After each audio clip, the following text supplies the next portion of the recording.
Are you hot enough to play with Journey?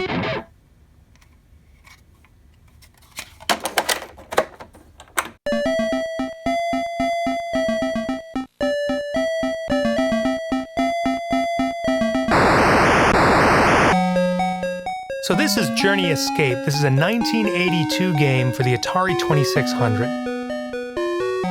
The band Journey released their album Escape in July of 1981, and the album topped the American Billboard 200 chart, with Don't Stop Believin' reaching number 9 on the Billboard Hot 100 singles. Now, in this video game version, according to the manual here, you're on the road with Journey, one of the world's hottest rock groups. A spectacular performance has just ended. Now it's up to you to guide each Journey band member past hordes of love-crazed groupies, sneaky photographers, and shifty-eyed promoters to the safety of the Journey Escape vehicle in time to make it to the next concert. Your mighty manager and loyal roadies are here to help, but the escape is up to you. Now, I don't find the gameplay here too exciting, but it's fine for a 1981 game. What I want to talk about is this opening rendition of Don't Stop Believin' by the Atari 2600. Let's listen to a bit.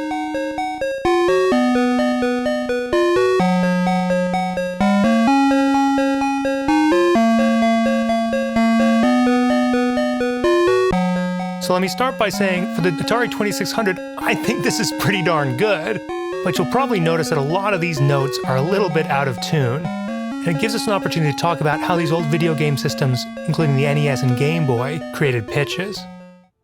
The Atari 2600 creates its sound and video using its TIA chip. TIA stands for Television Interface Adapter. Now, it's worth remarking that some Atari games used a POKI chip too, POT Keyboard Integrated Circuit.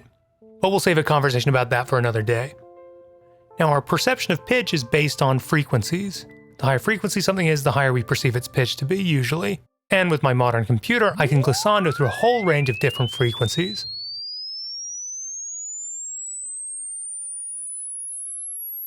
As often when we talk about video game sound, we need to think about the limitations of the system. The Atari 2600 needed to use a limited number of bits to select frequencies. Now, the Atari is an 8-bit system, but my usual disclaimer is, just because it's an 8-bit system does not mean it's 8-bit audio. 8-bit music is a bit of a misnomer, but we'll set aside that discussion for now. How the Atari TIA chip selects frequencies is it takes a frequency of 30,000 Hz and then divides it by a 5-bit number. Let's think about that. 5 bits, 5 digits that can either be 1 or 0. The number of different values that can have is 2 to the 5th power. 2 times 2 is 4, times 2 is 8, times 2 is 16, times 2 is 32. So this TIA chip could produce 32 different frequencies by taking 30,000 Hz and then dividing it by 1, 2, 3, 4, 5, 6, up to 32. Let's hear what those notes sound like. I'm going to start with the lowest ones, so this will be dividing by 32. And I'm going to leave out the highest one because 30,000 Hz is outside of the range of human hearing and outside of the range of recording.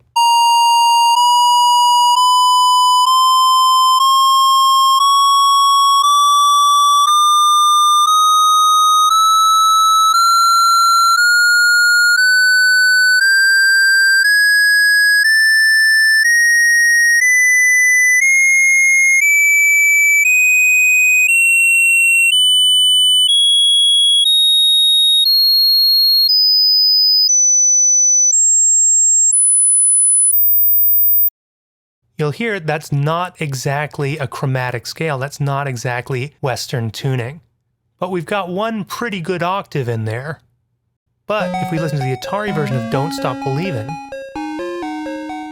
we can hear that there are actually notes here that are lower than our lowest pitch of those 32. So what's going on here?